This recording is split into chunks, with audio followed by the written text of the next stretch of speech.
Wait a minute, get it how you live it. 10 toes in when we standing on business. I'm a big stepper, underground methods. Drive not get the most, not the lesser. Straight terror, product of your errors. Pushing culture, baby, got that product you can measure.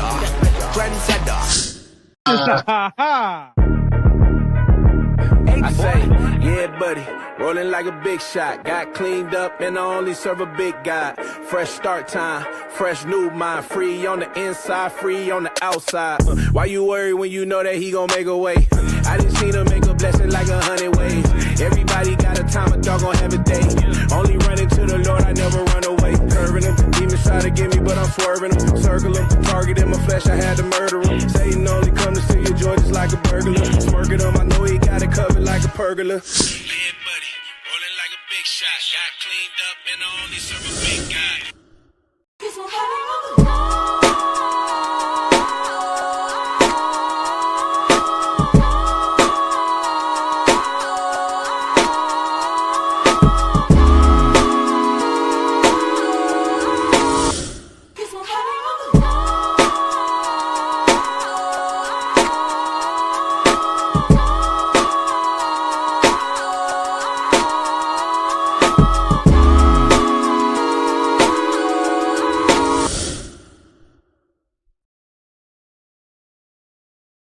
And just like that, we back. I knew it was coming. Ladies and gentlemen, welcome to another episode of Maybe This Will Help the Podcast. Season 4, episode 42. And that's not what makes it special. Today, we are celebrating the birthday. Actually, episode 42, and I turned 42. That's nice. Golly. You just caught that in the moment, huh? When you said it. Yep. God. And I'm gonna do like these Baptist churches, and because of that, I need 42 people to send $42 to Mike's Cash. We need 42 people to send $42 to Stoic $Stoic Printing Services. I think they know how to spell services correctly, but don't worry about it. Just screenshot this, take a picture of it, and send $42 to this 42-year-old man. Yes. What's going on, brother? What up, man? What up? Listen, bro. It's all about you, bro. Hey, man, I appreciate that. What quick say? Come on, man. Tell us about it, man. How's it feel, man? It feels good. It feels good. I'm at the age now, you know. Oh God. What age are you at now, Mike? I'm at the age now. I remember back when I was 41. No, too soon. Cool. Nah, I literally been at home all day. I went by Pop's house and grabbed some stuff from him, and came home. And I literally been here all day chilling. They bought me some food. I'm excited about eating after the show. And then my brother Cars, his wife and daughter, they came by. And we all hung out for a quick second. And now I'm here, man, capping off the night the way it should be. Man, I wasn't sure what you wanted to do tonight, but let me tell y'all something, man. This dude, as much as, you know, throughout the year, we'll have things come up and we got to move the show and not do the show.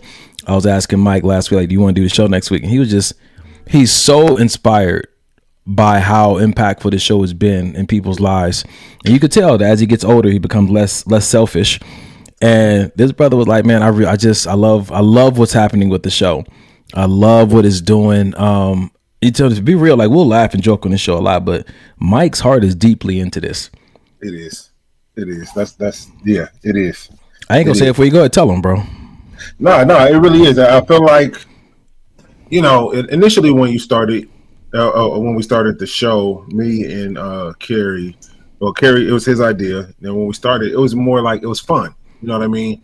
It was a lot of the topics were trending topics. A lot of the topics were, you know, sexually based topics, which is cool. But I feel like the show has evolved with the people that we've had on the show, with the host that we've had on the show. I feel like it's just kept evolving and kept evolving and kept evolving. And you know, I'm just looking forward to see the evolution in the next 4 years. You know what I'm saying? So yeah, man, I'm grateful to be able to have. I don't even like to call it a platform because I don't really see it as such. I always see it as a form of therapy where I could just talk to my brother on a Sunday. If it is a platform and people do get help, that's the cherry on top, right? That's the bonus. But yeah, I feel like, you know, it's dope, and I feel like we're doing a good work. And I feel like from what we've been told, people are being helped and people are tuning in, both men and women. So yeah, man, I feel like we had one viewer, we would still be here. We would, bro, because this is what we already do. We did not formulate something for an audience. We just brought y'all into something that we were already doing. And I think that's what makes it, like the people who stop by, I'm like, yo, this show was like hella authentic. You know what I'm saying? I could really connect because it's just conversation, bro. You know, we don't. I don't know. I don't know if our gimmick is the maybe, but I ain't really a gimmick because that's honestly how we feel.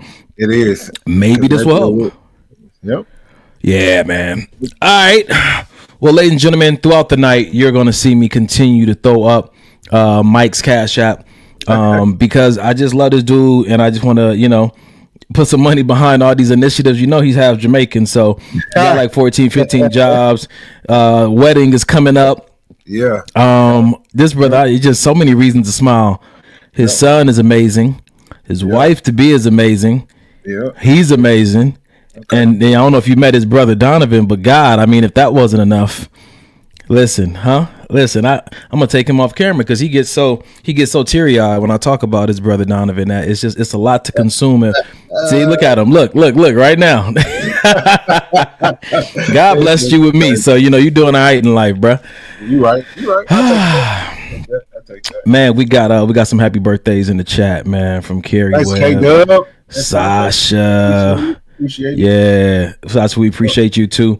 Listen, we about to do what we do. We ain't gonna deviate too far from the plan. We about to get into the show. I like to start with some fun stuff, so I might trigger Mike tonight. That might be my goal. Maybe not. You know, I enjoy a good triggering every now and then. Well, then let's start with a good trigger then. Oh shit.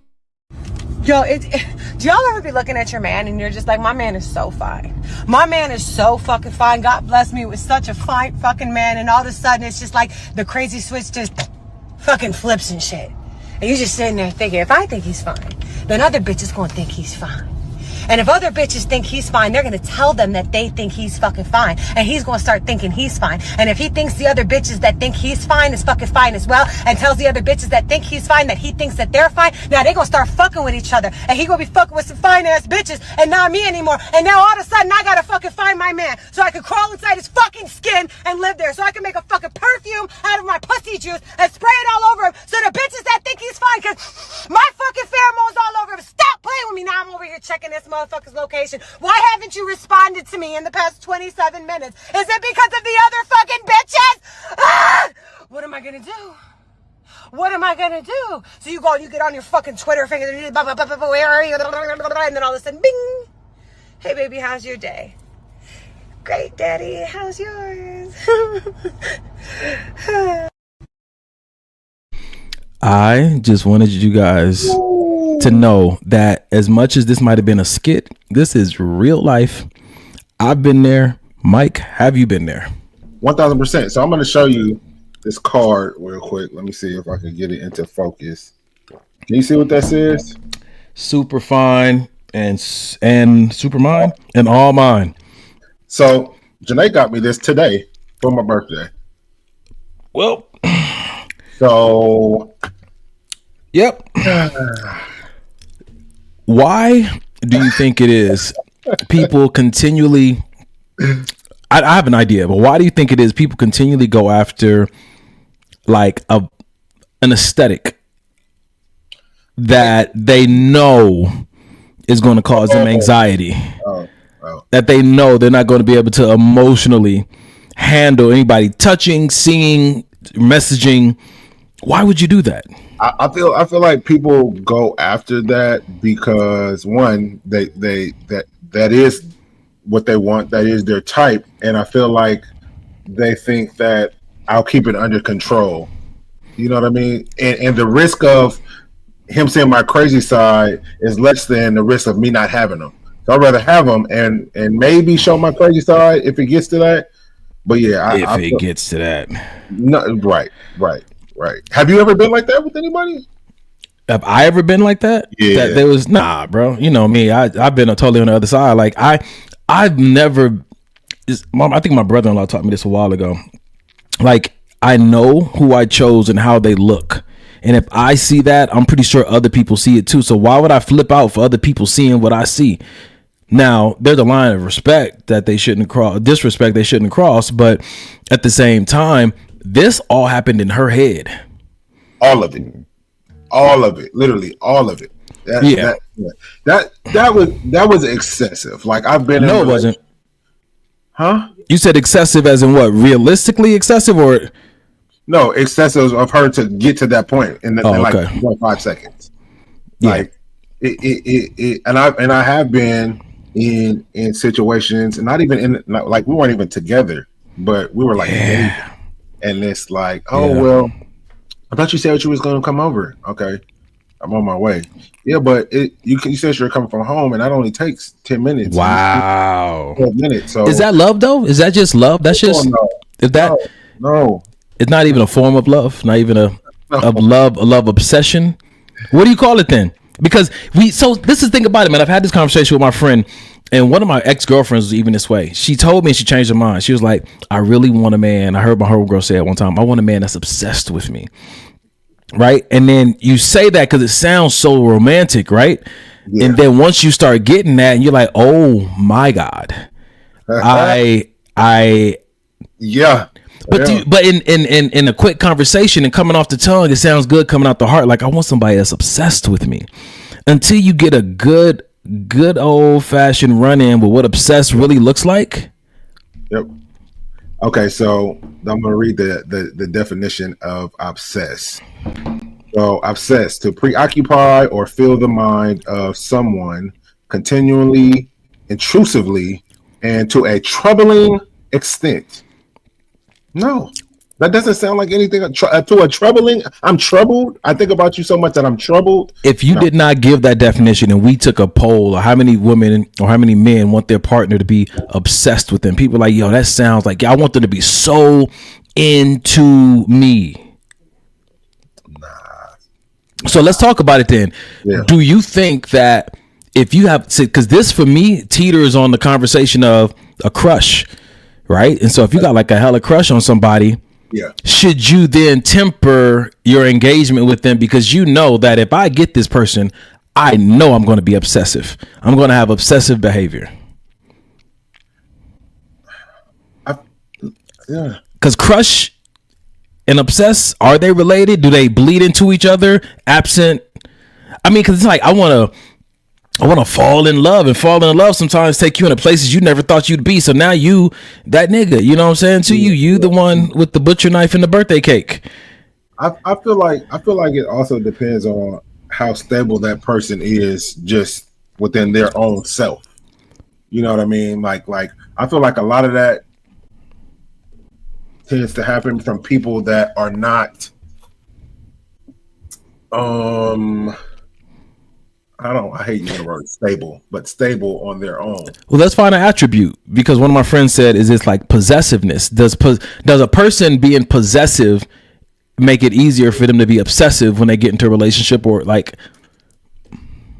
Because people say possessive is fine. Oh, I'm possessive. I'll tell you what happened today. But go ahead and tell me. I'll tell you what happened today. Yeah, but to answer to that, yeah, I think they are related in a way, because when we talk about possession, we talking about like she's mine. Well, the card said super fine and all mine. She belongs to me, but this yeah. That's true. I'm not for the street. It's either I'm all hers or I'm for the streets, and I'm not for the streets. So is there a healthy form of being possessive? Because some people say possessive is not good because that person isn't yours, but then people are saying like, well, nigga, you the steward of that person. You're managing, like you have a responsibility to this person. So there is a form of this is my responsibility that I should take serious. Right. So I feel like for the card tape, I feel like it's cute, but I feel like I know and she knows that we belong to God before we belong to each other. So okay.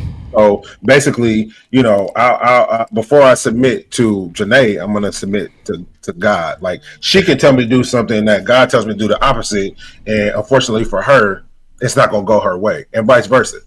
You know what I mean? So I feel like that I feel like I said, the card was funny, it's cute, but I don't feel like either one of us feel like we own each other. Got you.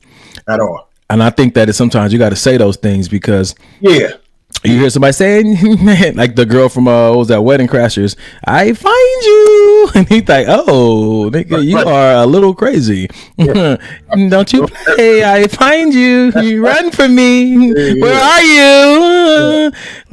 Okay, nigga. That's not but then we get this good reminder, like Rashonda said, open hand. Exactly. So how do you think so? If you haven't been on the show for a while, we had this idea. One of my friends said something about just live with an open hand, right? Just allowing things to come and flow into my life. But some people don't want to be treated that way. They want what's the phrase? I've heard a lot of women say, I want you to fight for me.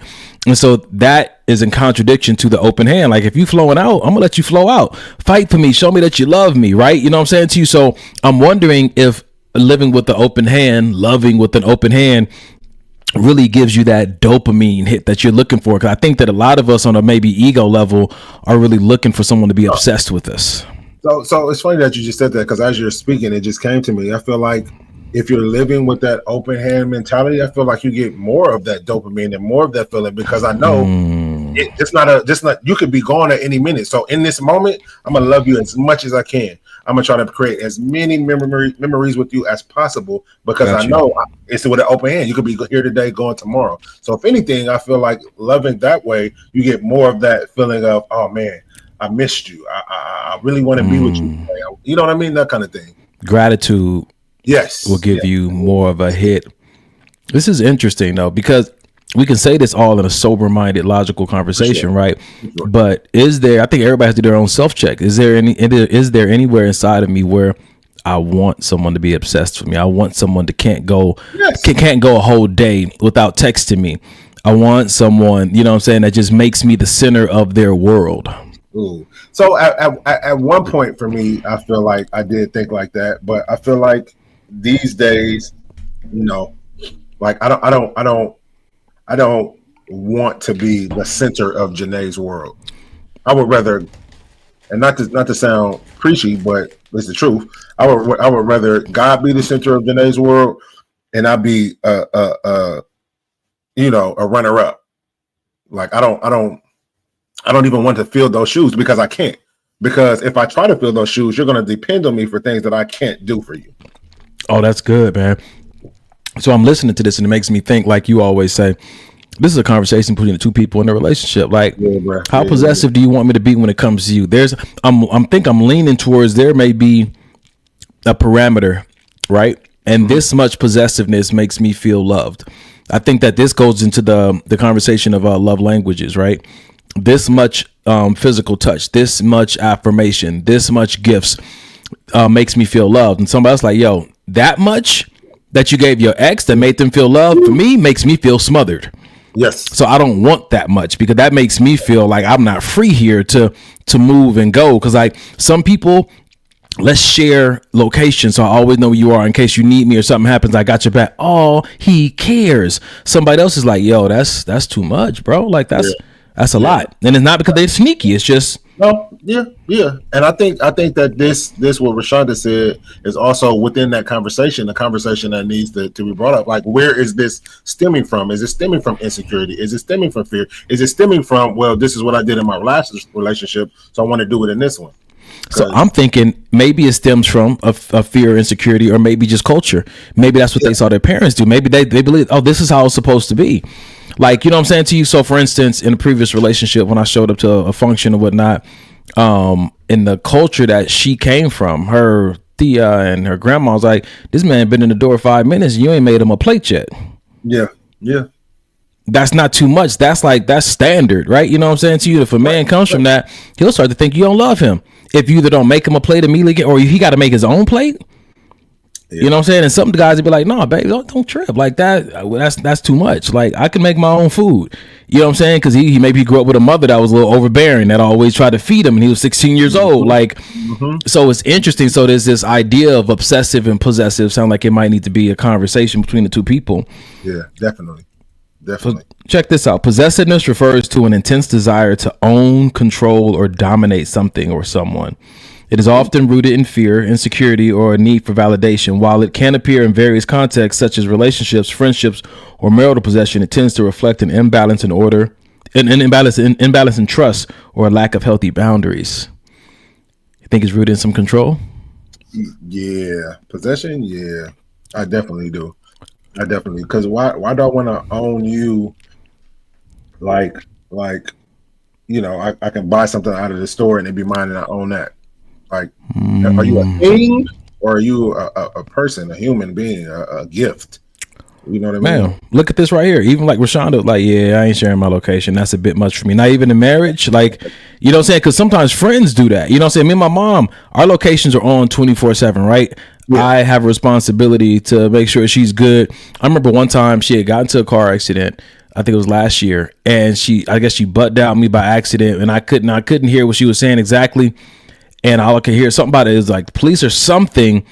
And I couldn't hear like what's going on. She called me back and she's like, I got into an accident. I'm like, where are you? And I was like, you know what? Whatever. Bye. Hung up. Went to her phone. Boom. I was there within like, 5-10 minutes.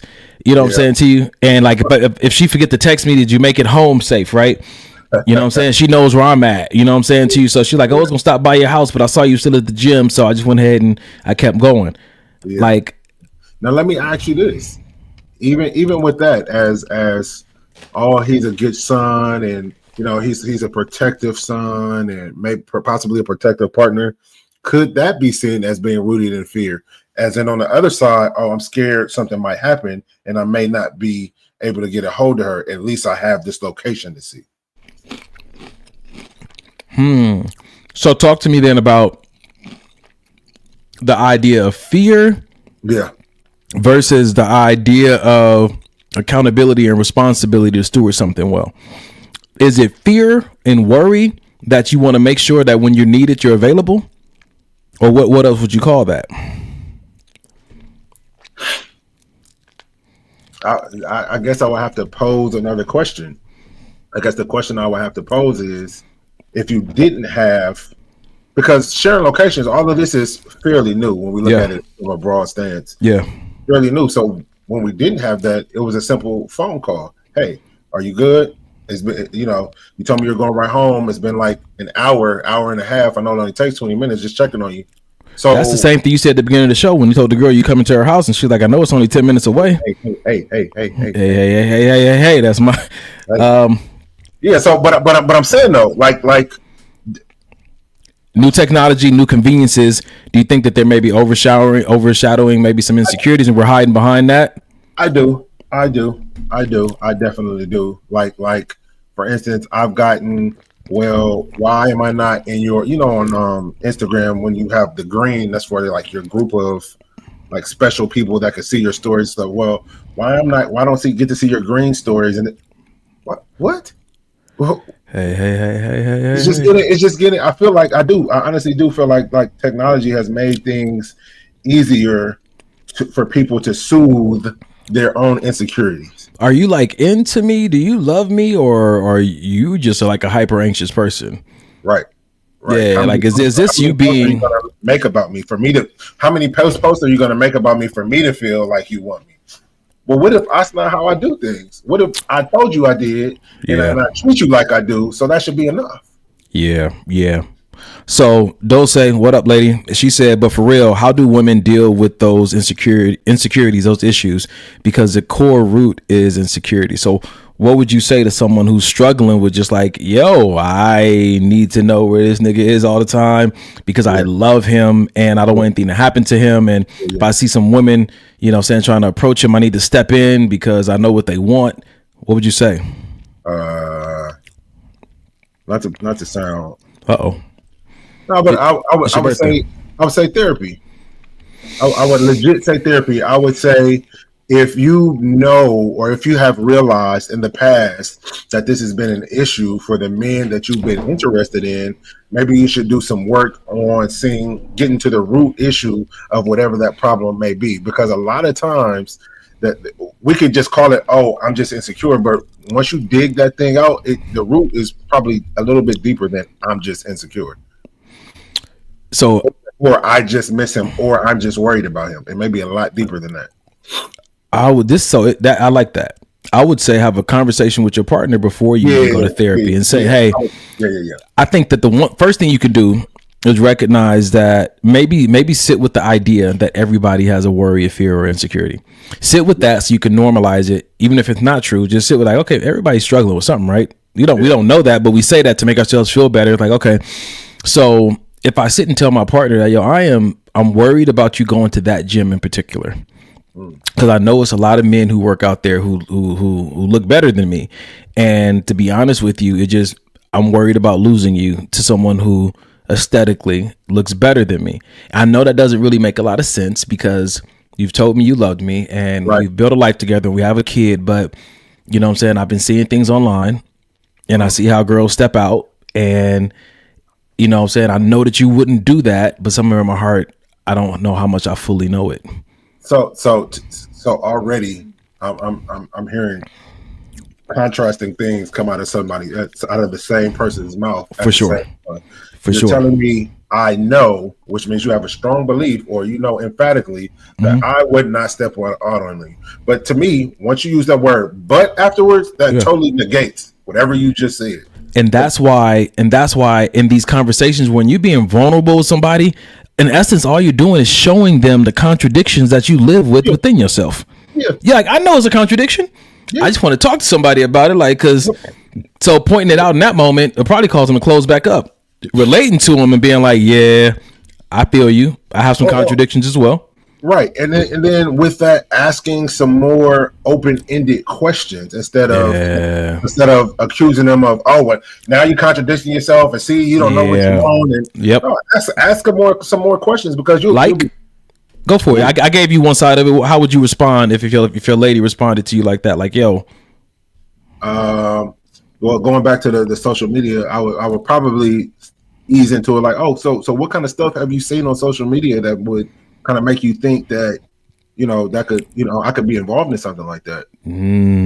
Just more questions just to try to see where before you start accusing and judging and. Yeah, because in therapy, that's what Eric does. It's the wildest thing. He asks a ton of questions. And some of the questions we've asked ourselves, but something about a specific way you ask something can unlock an answer that maybe you didn't see before.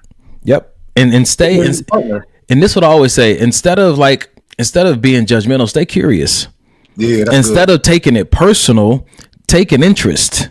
Yeah. You know what I'm saying? Into how they're feeling and ask, okay, so what makes you think that, you know what I'm saying, that we could be like a victim of that and I could fall into that kind of thing? Tell me more. Like, what do you think? I like that you said we. For sure. That's that low key letting you know I'm with you in this. Yep. Because oftentimes people have this history of when they were a child, or they told a teacher they did something wrong, told their parent they did something wrong.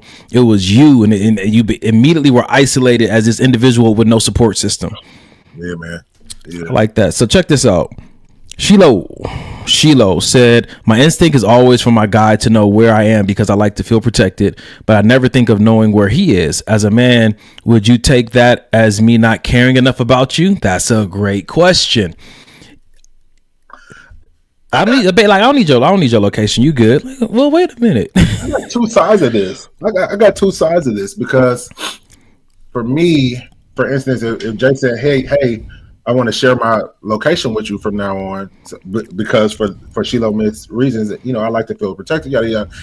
I would have a question for that, like, how can I protect you just because I know where you are? I can't.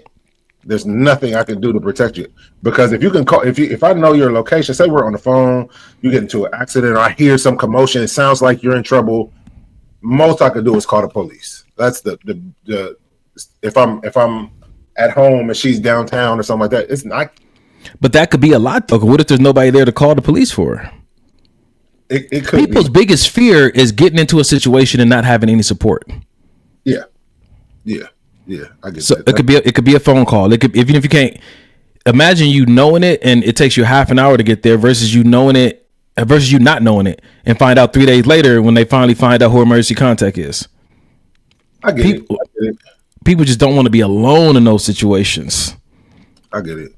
Yeah, I feel that. And then for the second part, would I feel some kind of way if she didn't request mine or want mine? No, I don't. I wonder if I would feel a certain type of way. Like people get. It's so many more fish to fry in relationships. People get hung up on the simplest, smallest, most irrelevant shit ever. Like, why? Like, if Janae didn't, like, what am I going to feel like she, like, I guess I can't see the reason why I will be upset that she wouldn't want mine. I think that the reason the anger or sadness might come in is because of what them not wanting your location is tied to and reminds them of from their past. And I think that's where the psychotherapy comes into play. It's like, oh, you not wanting my location. Like, why you don't want to know where I'm at and where I'm up to? Why? Because that makes it like you don't want to be a part. Like when you it's like that. Some people feel like out of sight, out of mind. Like, why don't you want to know? Like you don't want to know where I'm at and what I'm doing. Like you just, when you're away from me, am I too much? Like you need a break from me, bruh. All of these are conversations. Like I like it. Like that's great that you have all these thoughts. Ask me. Yeah. We don't like in a relationship. That's why relationships are so dope, because we don't gotta guess about nothing. You don't have to guess about nothing. Now, granted, you would hope that the person would tell you the truth about the answers that they're giving, but ultimately, if you're in a healthy relationship, there's no guesswork. You don't gotta guess if I love you. You don't gotta guess why I did this. You don't gotta guess why I did that. All you gotta do is come to me and ask me. We can talk about it. And I think even with that, you can have a conversation with your partner about these things and not come to a resolution and still have to live in the mystery a little bit longer. Yeah. Because it may not be a one conversation fix. This may be something that over time it's like, okay, we need to work through this. All right. Let me ask you a question. This is completely off topic. It just went through my head. Is there a time where not worrying about your partner's feelings is healthy? In conversation. Okay. We're talking about in conversation. Because in my mind, I'm thinking, when I just made that statement about just come talk to me and we can talk about it, just ask me anything. I'm thinking now that, okay, what if Janae came and asked me something that was really tough and I had to tell her what it was, knowing it would hurt her feelings? In my mind, I'm like, I would tell her, oh, well, that your feelings are hurt. I'm going to tell you the truth before I worry about your feelings. And I don't have no problem with that. Her feelings being hurt. I have no problem with Janae's feelings being hurt if I'm telling her the truth about something. Got you. And she just said she agrees with that. You guys have had that conversation before? Did you know that before the conversation? Just now. You never had that conversation. Nope. Do you know the fabric of woman you're dealing with, or do you don't care? Like that's just the way you. We have. She said we have. We have. Oh yeah, she did tell me. That's when it was the whole cheating thing. She told me, I don't care. Like, tell me whatever it is, whether it hurts, whether it feels I think good. that's the history and the experience you have with a person knowing but I don't think you should base it on what you know about them. I think you should base it on, this is how I am as a man. Yeah. And I'm wondering, like you said, like you're asking me this question, if I do manhood a certain way, if I do leadership a certain way, you know what I'm saying? If I do partnership a certain way, how far am I willing to alter how I do it because the person that I'm with has a preference? Like if my whole adult life I've led a certain way and this is the way I found to be most effective, but then I'm with a partner, it's like, yo, I need the cookie approach, the sandwich approach, right? You know what I'm saying to you? Like, but I don't do the sandwich approach. Do I then learn the sandwich approach, even if I don't think it's effective, because that person needs the sandwich approach? Yes. I feel like that's a part of learning your partner and learning how to communicate with your partner, because I can talk to Janae the way I'm used to talking to most people in my life, and she cannot hear nothing I'm saying. True. But this is the person that I'm finna go into partnership with. So it's important for me to at least try to understand how she can hear me and navigate through that, as opposed to, this is the way I do things, and this is how I'm gonna do them. Good luck with that. Yeah. All right. So before I move on to this next one, because it ties in, I'm looking at one of my friends sent me this information about possession and relationship. Treating another person as if they're your property. The characteristics are control, jealousy, ownership mindset, manipulation, and threats. That's all connected to being possessive. And so that definitely doesn't sound like love. And you might try to say, I do this because I love you. But if it's an intention to control, and we heard what Eric said last week about jealousy. Ain't no relationship, platonic or romantic, can survive if one of the partners is operating from jealousy. Yeah, that's deep. That's deep, because I used to be of a mindset that, oh, she's jealous, that just means she really into me.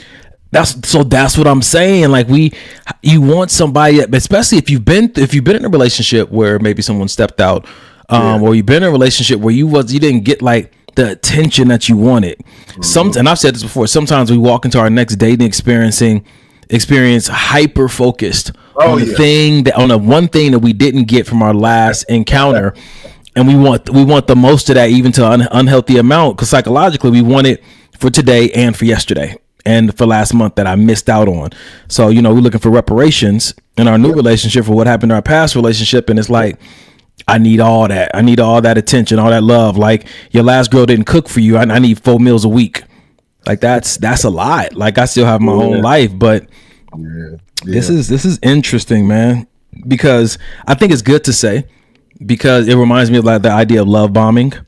And somebody said that, I had love bombed one of my relationships because I came in, trying to do a lot of gifts and stuff, but it was the fabric of how I am when I'm in that romantic space with someone.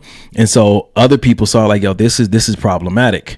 There's a control there. Why are you buying this person clothes? You're trying to control how they dress. So why are you doing this and this and that? Because you're trying to control. And I was like, wow, I can see how you can think that way.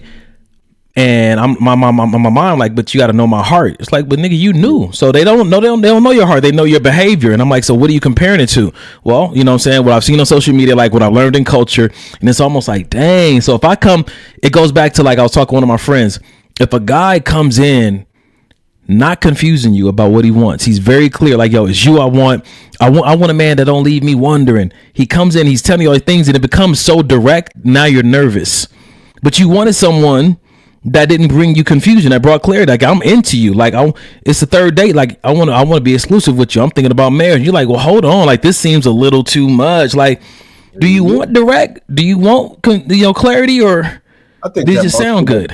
I think that most people think that's what they want until they get it and realize that it may be a little bit more than what I can handle. You know what I'm saying? And then as for the comment that you made about you're buying them clothes and you're buying them gifts, so what's so interesting to me is most of the things that I buy as far as clothing, I'm gonna ask her if she likes it anyway. So why wouldn't I be okay with her buying me stuff? Because if she's buying it for me, that's because she thinks I would look good in it, which is cool. Because anything I buy on my own, my first thing, I'm sending Janae a picture like, hey, what do you think about this? What do you think about that? Let me give you a real life scenario and tell me if I'm crazy or obsessive. Okay. All right. Okay. Mike said, if you want it, I'll give it to you. Yep. Pause.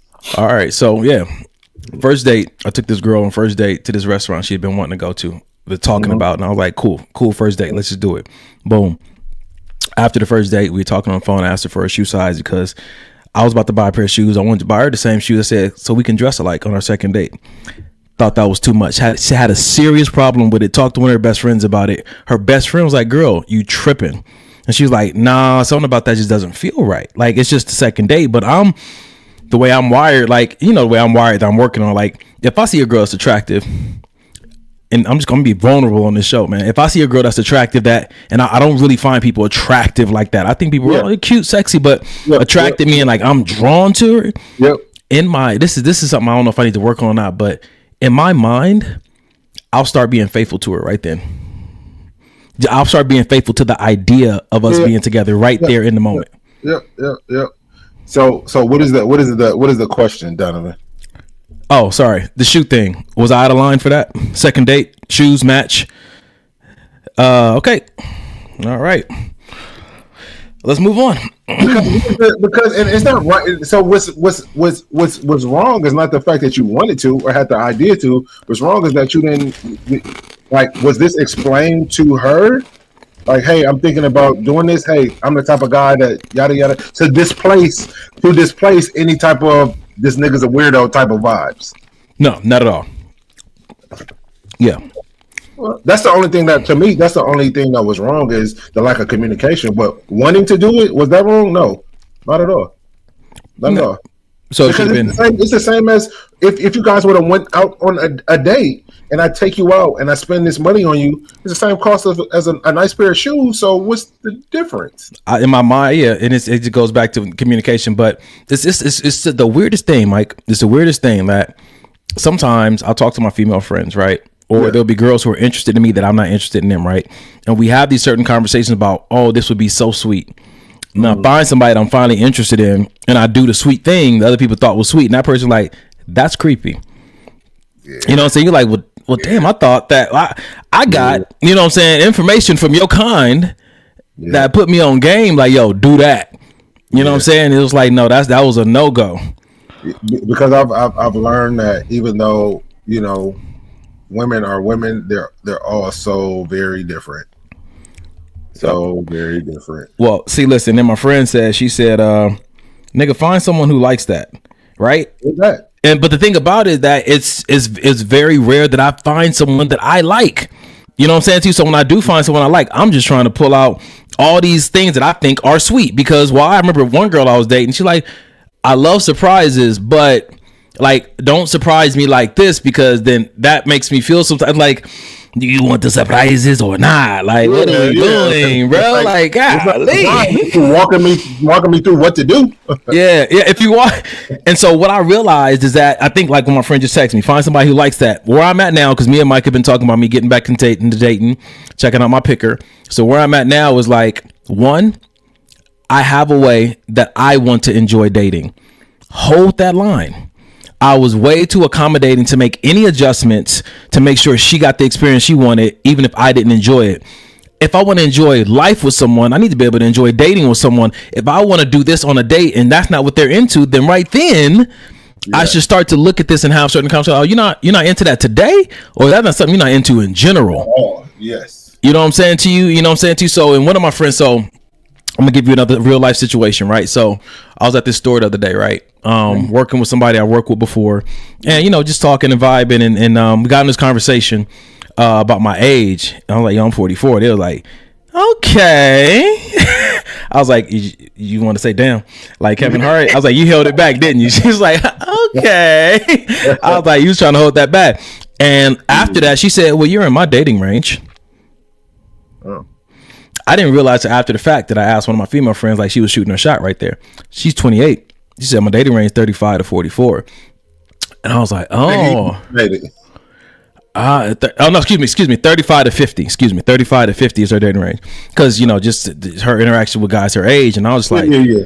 And so one of the customers in there was like, oh, y'all should go ahead and get married then, because y'all saying the same thing. Ain't nobody got no kids and stuff. And I'm just like, okay, you know what I'm saying? Like, wow, what's happening here, right? You know what I'm saying to you? So a lot of things are going through my mind. I'm talking to one of my female friends about it, and you know, just trying to get some insight to it. I'm just like, going back to what we're talking about right now.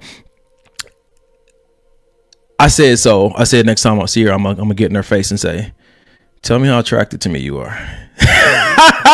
And then I'm all for it, nigga. Yes. Yo. And then my homegirl was like, "No, because that can give creepy vibes, right?" And I said, "But people know me." And she like, "But she don't." And I said, "What better time to let somebody know you than from the gate?" I agree. If she takes that, like, because that's perfect. Niggas know. I mean, that's how I'm weird. You know what I'm saying? I'm strange. You know what I'm saying to you, like, you know what I'm saying? I grab the old lady hand at the restaurant. You know what I'm saying? Like, "Hey, mama, how you doing?" You know, it's like I do stuff, but like, why do we wait? Because we're so concerned the person's gonna like our authentic self. You know, especially if that's something that you just how you do life. Yep. How attracted to me are you? Tell me right now, 1 to 10. Are you sweating right now? What's going on with you? You know, because why not? Like, what's the worst? Even if you go up to her, what's the worst that could happen? Like the absolute worst. That I leave the same way I came, single. So you're fine. Yeah, man. You're fine. Bruh. Funny stuff, bro. Okay, what we got in the chat, man? Shiloh said that's true. Clarity versus love bomb. Oh, clarity versus love bombing. I always say time is the only thing that filters out love bombing. The wick on the bomb always fizzes out when it's the person's way. It's consistent. Okay, so just being patient. Don't jump to any conclusions. Yeah, man. What Nio said, the pro to that is that it would get in your head that you'll be the one to buy her things and possibly spoil her. The con, culturally, people may think it would be too soon to ask. My MO is to spoil. In my past relationship, I'm always thinking about you. I do more for. I don't see. Think about me. I don't need a lot, but you know what? Let me talk about what I do need. Yep. Go ahead, Mike. No, you understand that because that's me, 100%. What do you want for your birthday? Nothing. I don't want nothing. But come your birthday, we going all out. What's going on? Tomorrow we may go all out. On my birthday we may go all out for you. Like, because nothing makes a man. People. I heard some women, right? I think we had the question on the show before. They get so mad because their man's in love with their car. And he polishes that thing, buys new equipment for it all the time. He goes outside and just stares at his car. He's like, I want my husband to stare at me like he stares at a car. You know what I'm saying to you? And I think a lot of times, and when a man is in that kind of relationship where he's allowed to love on his woman the way he wants to without, the bickering or but it's just like when a man is allowed to just love on a woman and he like is a legit man, like the way he takes care of her. And he don't care how dirty he get. If he cuts his hands while he's fixing it and working on it, he can jump out that car looking like a whole mechanic, but that car clean, pristine. Yeah, running beautifully, right? Men love to take care of things that they care about, that they get to. They're given permission and full reign to take care of it the way they want to. In my last relationship, I'm dating a girl, right? She come to visit me. You know what I'm saying? She come and buy the house after work. I got a protein shake made for her. Nice little, the kind that she likes, what she's not allergic to, in a nice little goblet. Sit down in the backyard. We talking on a tree. I'm massaging her feet, and we just, I'm like, this is just who I am. You know what I'm saying to you? If you got a problem with that, I had to start realizing, like, Don, like, just be you. Like my friend said, and if that's not what they into, you can't be much else. Like, bro. But I feel you though, because sometimes it sucks when you really into them, and it's like, I want you to be into me though. Now, one of my friends said, you are smacking your snacks all up in that microphone. My bad. Now whose show is it? Whose show is it? Okay, all right. And clearly she didn't turn it off. She's still watching, so it's okay. Some people are into the ASMR. That's all I'm saying. She might be one of those people. Wow. That just made me feel some type. I don't like it. Hold on. They said reread something. Reread it. I corrected it. She said the pro is that that it would get in her head that you will be the one buying her things and possibly spoil her if she really believes you and not think you are putting on an act. The con is that culturally some people may think it would be too soon to ask for shoe size after one day. Yeah, culturally it may be, but like Mike said, be you. And if they have an issue with you just being you, then move on. Yeah, it's okay.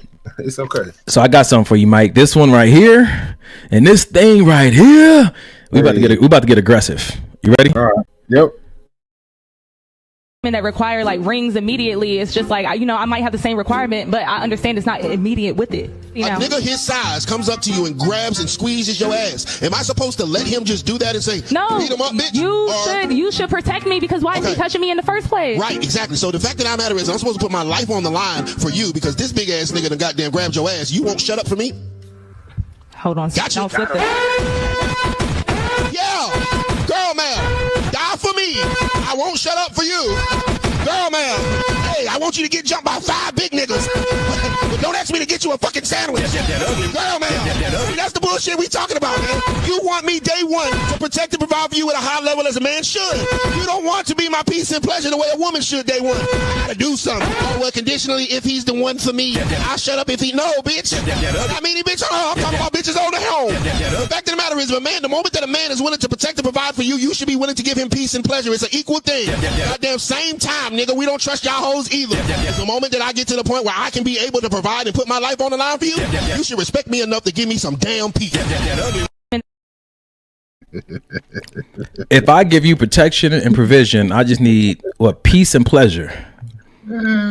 As soon if you expecting protection from me day one, can I expect peace from you day one?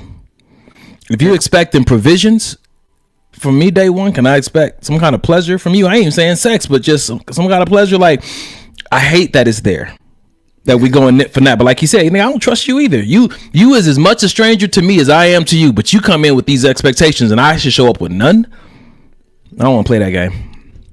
I get it. I definitely feel where he's coming from, but I guess I've learned that I'm gonna just be me. Yep. And then if I feel slighted, if I feel unappreciated, then we can have a talk about it, or I'm out. But I'm not gonna not be me because you're not giving me something that I want. I'm gonna be me because this is who I am to my core with anybody I date. Yeah, and I think that the thing is that will I give you access to me again? Right. But to say it.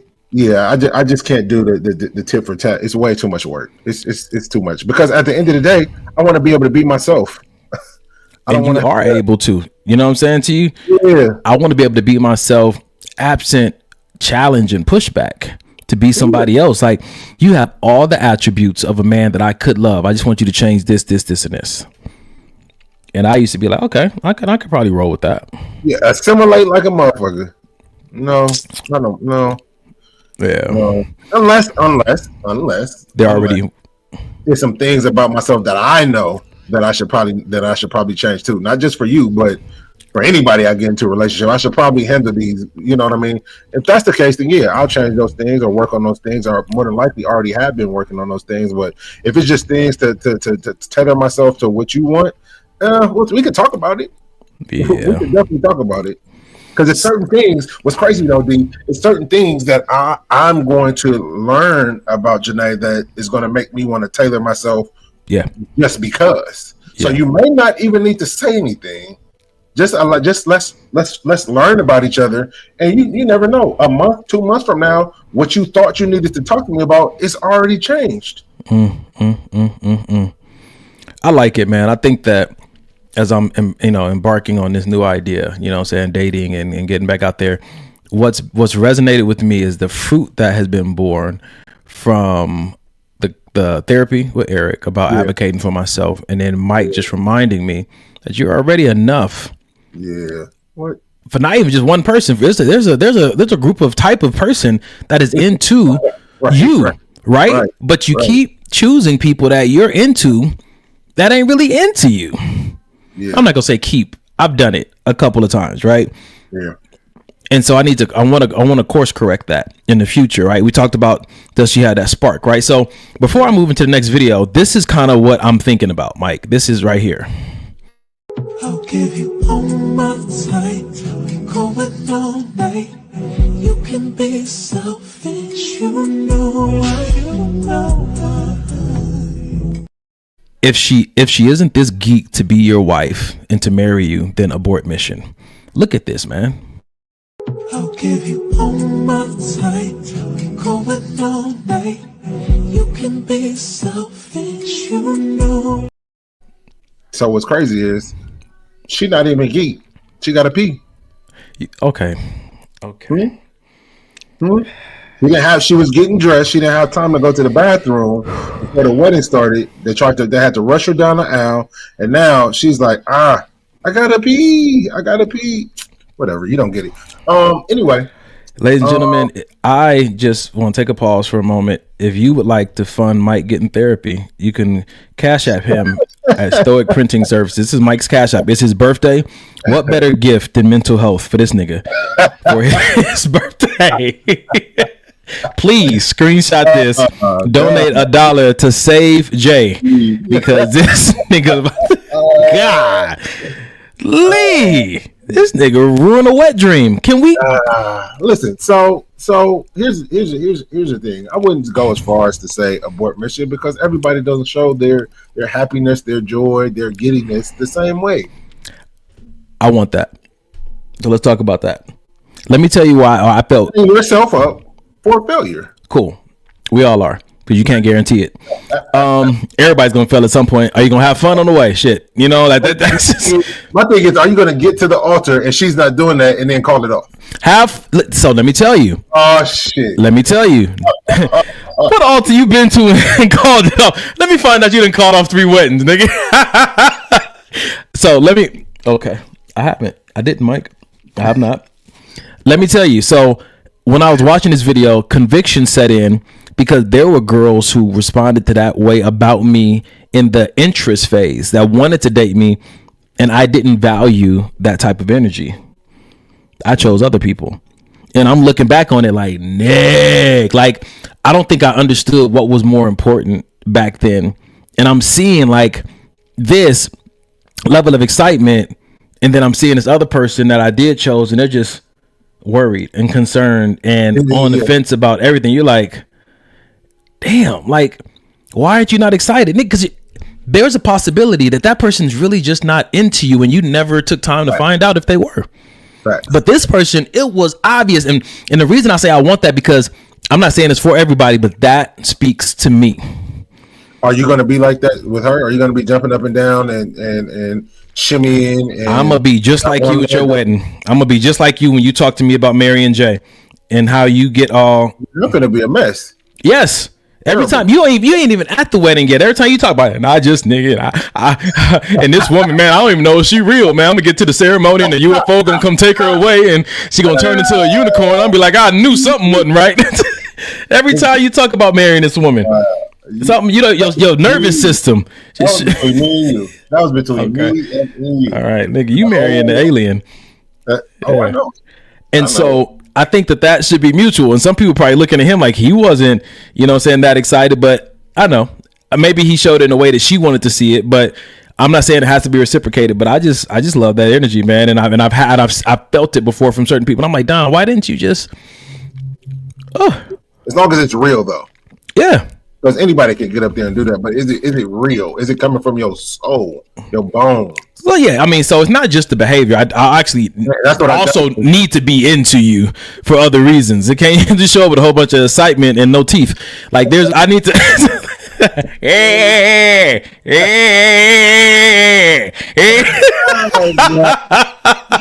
that needs to be a soundbite. Jesus. What? Was that the Princess Bride? Listen. Hey, you know, that might be a plus as well. You never know, never know. Rashada says it's too late now. Yeah, man, I'm moving forward. I'm just taking today and moving forward. If something will show up, I don't know. I'm just Don, don't no teeth it again, okay? You are my lady. What does one have to do with the other? Oh man, Where did the song come from? Because that's what makes me think about love. You are my lady, and I want to be your man. Zap Roger, these are the songs that just make me. You know what I'm saying? I'm a car karaoke and dancing in the kitchen while we cooking, embarrassing you in public with PDA type of dude. You know what I'm saying to you? So you know what I'm saying? I'm not going to moving forward ever temper that, because if that's not what you into, then I'm just not for you, and it's okay. Yeah, that's good. Oh God, don't come gum me. Don't come gum me. Oh, absolutely. Okay, so anyway, I'm gonna move on to the next video because that is giving us some context. This is perfect because I think she really felt like she might have made a point. I want to see how you feel about this, Mike. If they couldn't speak, would their actions make you feel loved? I want you to think about it, and whatever your answer is, do with that what you will. I could tell by your face, bro. What? Mike is upset.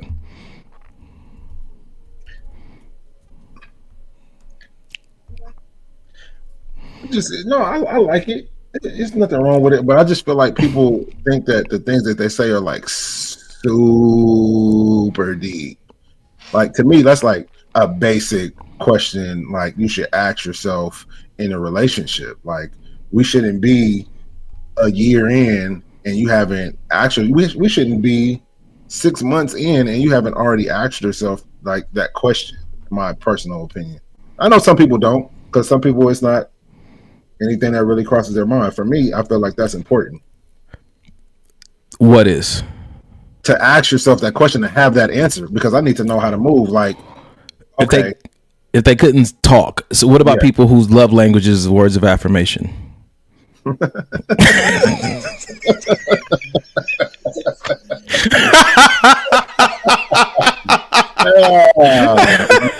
They better not get with nobody that's me. Listen, I'm not going to make fun of people right now. I almost did it, and I stopped myself because hell is real.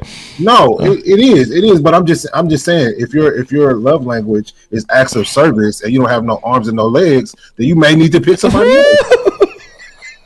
But that's discrimination. Why do people think it's so unfair and wrong to discriminate when it comes to dating? It's not an equal opportunity. Listen, I'm gonna go for what I like. The end. Well, everybody ain't get a chance. Yeah, like but that's okay though. There's somebody out there for you. I'm gonna be racist, ageist, man, all of it. Just all of it. Yeah. What? Yeah. It's so interesting. I mean, the more I think about it right now, how we're trying to bring DEI into dating, it's wild, because it's almost like, well, opposites attract. So you don't want anybody that's too much like you. Like, you don't know what I want and what I need. Nobody has figured it out. It's all a risk. Are you gonna have fun on the way to failure? Like, what are we doing here? I agree. This is so fun. I feel like people are starting to overthink getting to know somebody. Like, I feel like it should be and can be very seamless and very easy. But I feel like people put dating inside of this plastic bag and then seal the plastic bag and then wonder why nobody can breathe in that motherfucker. Open this thing up. Like, relax. I was dating this girl once and we were so different, but I was really into her. I don't think she was. I know I pretty much can verify she wasn't into me the same way. And we had this conversation. I said it felt like the world that you created for yourself, that you feel safe in, seen in, loved in, progressive in. I can't breathe that air in that space. Like, there are certain things about that area. I don't want to say it's toxic. It works for you, but it doesn't work for me. And I'm like, how do we work in the future?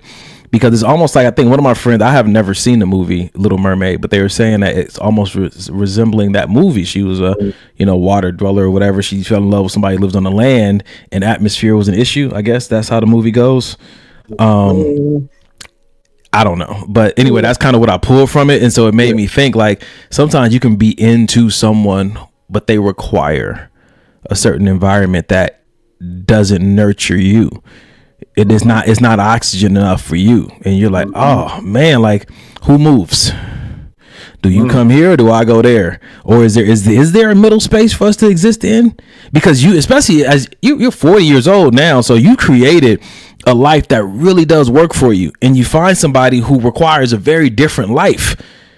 Yeah. And you're saying, well, you should die to yourself. I'm like, or is there a possibility that there's someone out there who's into me the way that I'm into them? We like to breathe in the same air. There are some, small differences, but like foundationally, there's these similarities that we want to be in the same space, doing some of the same things. Going back to the dating conversation, like, I'm going to go on a date. I want to go to this place. Would you like to join me? No, I'm not really into that. I would rather go here. Like, oh, okay. Well, let's not date. Some people are like, well, you didn't even give that a chance. It's like, well, that was my chance. I was about to say, the chance you gave it was the chance you gave it. Yeah. But I think I did say earlier, is this something that you don't like to do in general, or you just don't want to do it today? Like, cause somebody can tell me like, oh, let's go to this concert on the first date. I'm not a concert guy. I don't enjoy. Jay, she not a concert person? She don't like nowhere with a lot of people. Okay. How you feel about it? I don't really. That's fine. Because if it's something for me, our relationship will go like this. If it's something I want to do, she don't want to do it, I'm gonna go do it by myself. Well, how did that dynamic work in the beginning? Where there's just no concert, big crowd dating? No, there wasn't any big crowd dating. We mainly went to like lower capacity concerts or more intimate types of things like that, which was fine for me because at the end of the day, I'm just trying to get to know you. I'm just trying to see how you are in the environment outside of the phone. Yeah. So it's not like you're passionate about, I need to be in these party space. I need to be around a lot of people, like, cause that gives me energy, and I want somebody who's going to want to go to these packed events with me, and we're going to be the life of the party together. Yeah, no, but I can't say the gym was like that, but I feel like, and guns were like that. But again, this is what I'm saying. This is what I'm saying. You don't always have to try to change somebody. If you guys are I don't want to say meant to be together, but you guys are flowing naturally and you guys flow well naturally, it's not too much stuff you're gonna have to try to change. Janae didn't know two shits about how guns work, what a gun was, none of that. But because I never forced it on her. I never really even talked about it to her. She just saw that I was interested. Naturally, she became interested in it too. So I didn't have to try to push her, persuade her, pull teeth to. So there was nothing like, so for me, it was nothing like I have, like when it comes to concerts. It's not like I'm indifferent. I'm against. Like I don't know. I'm not going to enjoy that. Now, have I been to concerts? I went to a concert with my boy, a gospel concert. Actually, you know what? I went to a concert by myself and just sat all the way up in the bleachers in the back because I wanted to be in an environment, because it was the people who were performing. It was Maverick City concert, right? I went to another concert, you know what I'm saying to you, and I just, sat on the front row with my friend. Like, I will do it. It's almost like a favor, though. And that was even when I was younger, so I'm older now, so I think I got fewer favors. But this goes back to me and my friend were having this conversation earlier this week. Shout out to my friends that I can have just flowy conversations with. That a lot of good back and forth, changing ideas. Nobody's trying to convince somebody to do nothing or think a certain way. We just exchange. Love those people. Thank God for those people. But we're having a conversation about first couple of dates and choosing someone who just wants to be in the space with you. Because we brought up the conversation about bucket list dating. Like, oh, I want to go here and I want to go there. Gotta, they say be careful of that when you're out, when you start dating. Look for somebody that I just want to be around you. I want to spend, like you just said about Jay, I just want to be in a space where I can get to know you in this environment and see how you are. Yep, that's it. Jay said, what about going to a concert where you get to sit VIP area with less people? Yeah. My boy, he sings in this group, and he gave me box seats to I was a Hollywood Bowl for the first time. Had box seat, little section to myself. That was great. I think for me, and I love how she said that, because now you're asking questions. Why is it like a no, Don? I don't like feeling like a sardine. That bothers me when people are in my vicinity and I can't, really set a boundary. I can't have a bubble. That doesn't make me. I don't like it. I don't want it. Yep. Yeah. But that, like you said though, that's where the instead of condemning, instead of just come do it for me, and if you love me, you'll do this and this. Why don't you ask questions again? Those open-ended questions to try to find out about your partner. Like if you really invested in this person and you're really trying to get to know them, find out why instead of just trying to make them do things the way you want them to be done. Yeah. I like that. A long way with men, especially. Like you're not gonna even ask me why I don't want. You just gonna assume, okay, and then we shut down. But if you ask, if you really want to know, and then if you try to find solutions, like Janae's solution, like man, okay, that is something I can do. That shit is dope, bruh. If I'm into you, if you know what I'm saying, like I feel like there's some equity there to have those kind of conversations. This first, second date, you know what I'm saying to you, like it's, you know, I'm not gonna say that because there might be an opportunity for me to learn you. But speaking of this whole diversifying and giving everybody an opportunity, I love what Lakeisha Bastien said. She said, pick like it's a heaven or hell. Pick like it's your life, sink or sail. Like that's really good, man. Yeah, that is. Yeah, good. that is. Yeah. That is good. Yeah, like what Rashonda said. She said, "Die to self in marriage, not dating." Hello. Niggas be walking dead out this motherfucker. Y'all been dating for 2 weeks. Dead on date 3, nigga. I'm trying to show her husband material. Whatever you want. Nah. Nah. All right. So, you know what? Let's do this, man. Cause this is something I've been thinking about all week long, bro. I think you're gonna enjoy this. I don't think people understand why Lil Wayne doesn't waste his money on women. What he said about it will leave you speechless. He said, dating in 2024 often feels like adopting an orphan, with many women expecting men to pay for everything: hair, nails, food, clothes, as if dating is a career. You're not her father, and your role isn't to fund her lifestyle. If she needs upkeep money, she should get a job or ask her family. If she's using dating as a hustle for freebies, she's not worth your time or money.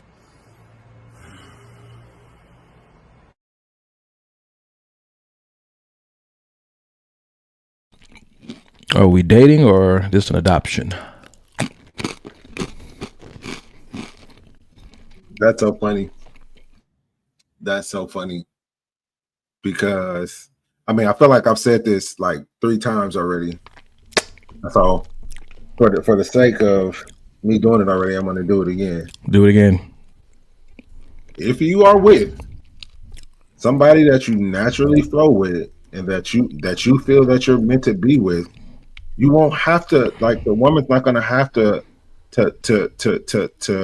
ask for things or because she's not gonna have to ask me to pay for nails, pay for hair. Because at this point, when I realized what Janae was and who Janae was, which was actually before we got together, I look forward to doing those things. I look forward to paying for nails, paying for hair, paying for the goal for me and Janae, and I've told her this, is that she only works if she wants to. Yeah. Everything else I got.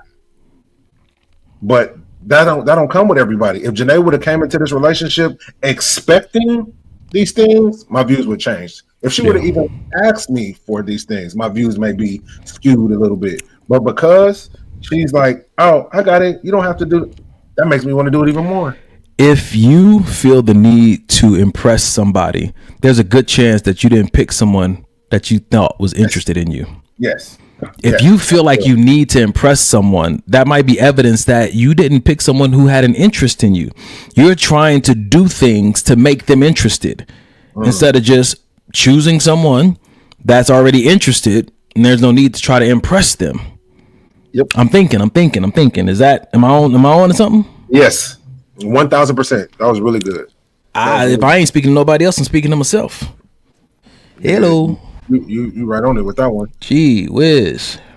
K-Dub said, "Who does that? I've never known any woman who date for means." Oh, bless your heart, K-Dub. Where you live? Right. Like, by the time I finished reading that, I thought about 10 women that do it. Like, it's bad out here.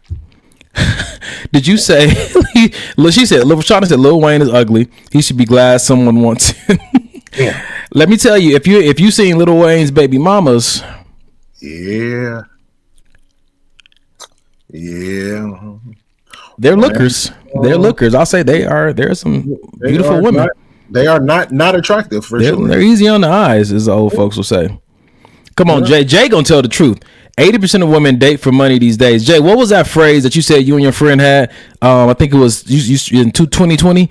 You said that you guys 2022. What was it?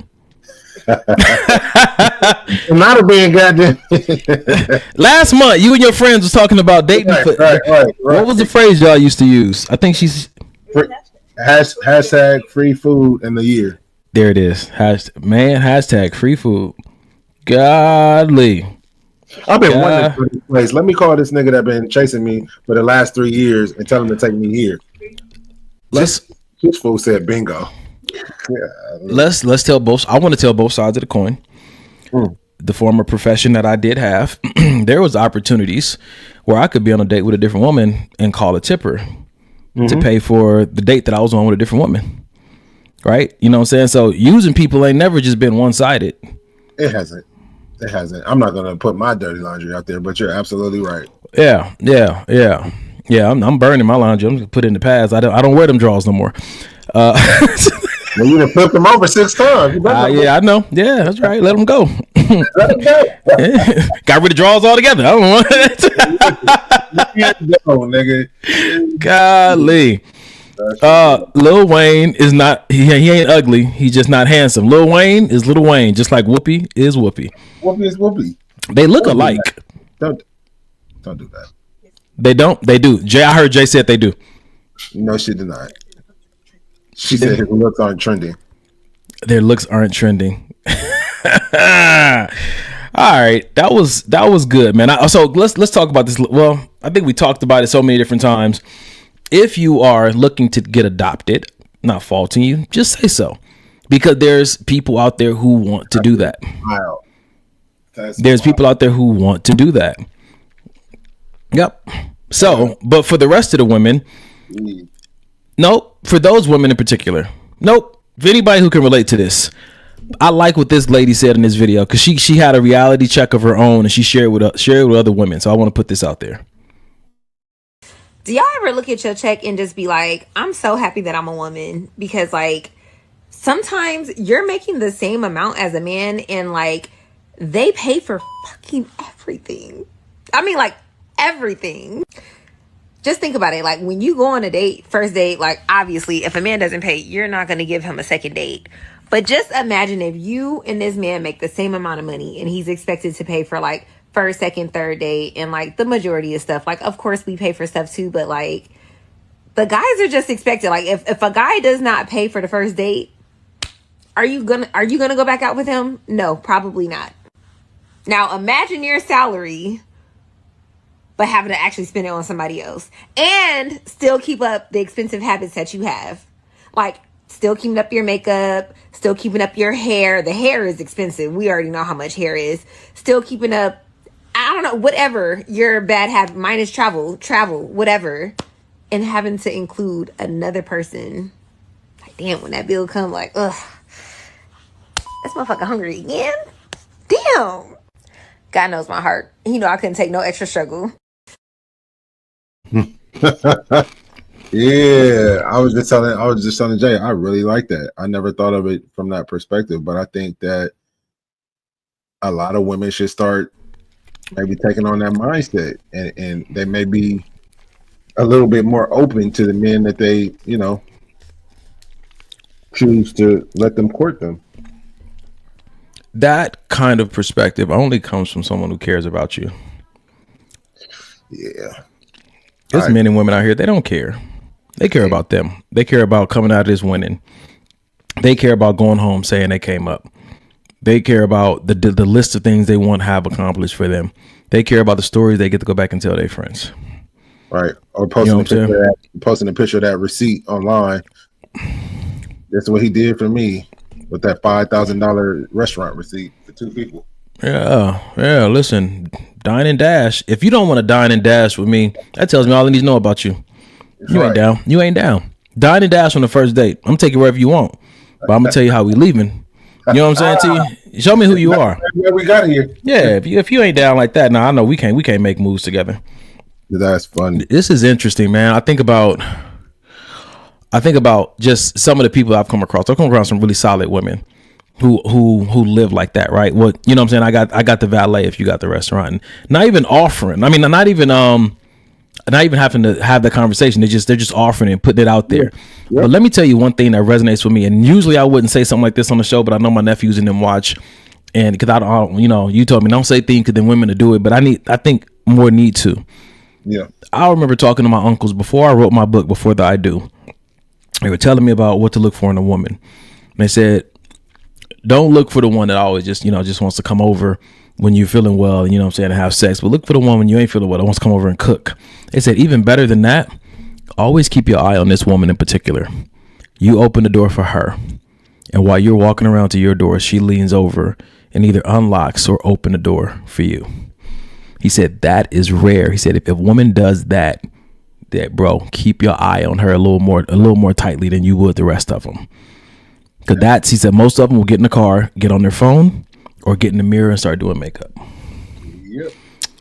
He said that one is thinking about you and already trying to make your life easier. I would co-sign that 1,000%. 1,000%. And it in their eyes, in the woman's eyes, it's just like, oh, you open the door for me, I'm opening the door for you. I'm just trying to, like you said, trying to do something to help. But for men, that's like huge, like a big deal. Like you said, I'm finna definitely, if not keep my eye on you, you definitely just move to the very top, like big time. Yep. That's good. I think that I think it was somebody said it from A Bronx Tale. I think that's where he got it from. And so for me, there's been times I've gone on dates with girls. Now I think I want to say once or maybe twice I've come across a woman who did that naturally. And I've never asked one to do it. They've heard me in conversations and started doing it before. But it's just something about that goes back to a conversation I've been having repeatedly these last few weeks. In Christianity, the culture of Christianity, the idea around marriage is that the wife is a helpmate. And we were having conversations, me and guys, me and girls, about the energy of dating nowadays. When men are dating women, none of it feels like help. Like, not saying that she has to be your helpmate as a girlfriend, but nothing feels helpful. It feels like a hindrance more than it does help. And they were saying, one of my guys was like, when you notice that, just kind of wait until it feels like help. Not saying that you need financial help or it's like, help me, I'm struggling, but something about this woman creates a sense of ease in your life. Even if she doesn't bring anything tangibly, either the ideas or the encouragement or the reminders, or, you know what I'm saying to you, the convenience that she tries to create for you to date her. You know what I'm saying? I want you to choose a date and I want you to pick it out and I want you to, you know what I'm saying, surprise me. And here's my schedule this coming week. Here's what my availability looks like. When you're saying you want things, but you're also creating an easier environment for me to accomplish those things. Yeah. And if it doesn't feel like help, again, now I'm thinking about this too. While me and Mike are talking about me getting back out there, if my life seems easier without you, and not just easier, but like easier, more productive, I'm getting more things done. Like, then why do we need to? We don't. Okay. All right. So the definition of helpmeet as it pertains to biblically means a companion equal or necessary in partnership. One more time. A companion equal and necessary in partnership. So if I don't necessary, if you're not necessary, like you just said, if I don't need you here, we probably don't need to be partnering. If I'm doing better without you, we probably don't need to be partnering. If before you I wasn't arguing, but now I found myself arguing, sitting in the car for an hour before I go inside, talking to my homeboy about woe is me in my relationship. This ain't no partnership. But you get to tell your boys you got you a baddie. Oh yeah, she look good. She fire. She's a baddie. He's making my life bad, rough, struggling. Right. I've sat my nephews down and told them before. I said, and I've tell my nieces the same way. Some people are just nice to look at, so look at them. Yep. That's it. Just look at them. You see them walking by. Man, let me tell you, I love just sharing my business. So I've been at gyms, my whole life, and I'll approach somebody, what I'm saying, every now and then, start basic conversation, see what the energy is. Let me tell you who I won't approach. If there's a lady I see in the gym and my thoughts are lustful and I can't shake the lustful thoughts, and it's purely like just how I won't approach her. And I told one girl once, I said I could not come and talk to you because I knew I couldn't even pull myself into pure thoughts to have a basic conversation. It was raging inside of me. It just wasn't wise for me to approach you because everything was sexual in my mind concerning you. So it wasn't in my best interest to try to fake and like, oh, hey, you know what I'm saying? That's self-discipline on my part. Even we could probably have a very basic, easy conversation, but you know what I'm saying? For me, I'm like, nah, I'm not. That's something I won't do. Yeah, I feel that, and that makes sense on why he ain't going and said nothing to that white girl from the gym. First of all, Mike, perfect. Wow. That's her trainer, though. That's not even That's her husband. Maybe. We'll never know because you won't talk to her. I was gonna say because she's in there, she kissing him and hugging him, and Mike is like, that don't mean nothing. I do that all the time. I hire the girls that I'm interested in, make them work for me for a year. Huh, Jay? What'd you say? Huh? Never know. That was good. Okay. No, never know. That's your fiance? That's your assistant? What's happening? Moving right along. Moving right along. Okay. That's funny. All right. What we got in the chat? You got anything on Instagram over there, man, before we move on? Nah, I don't think so. Let me look. Let's see. We all need to be loved, well heard, desired, and encouraged. I'm sure God has someone amazing for you. And that's Amber McJellin.